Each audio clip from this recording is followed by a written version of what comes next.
Hey guys, I haven't done a video in a while, but I've been really busy with college and whatnot.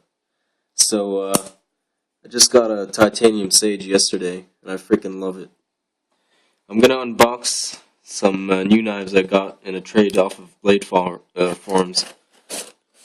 Okay, let's see.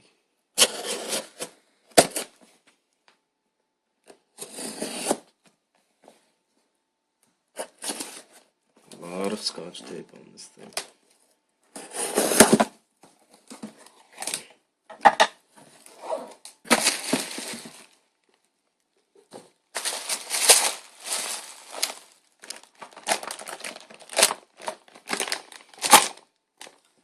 I have no idea what this thing is, but here we go. We got a Benchmade and a spider cone.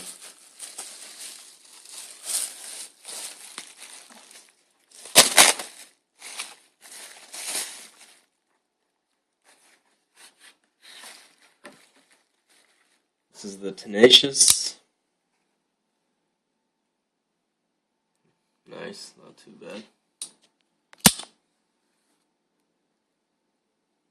He attached a lanyard on this thing. Alright, let's open the Benchmade. Damn, nice. Oh, okay. This is the Mini Griptilian Tonto Combo Edge. This is my first Benchmade knife. Damn, that feels really nice in the hand.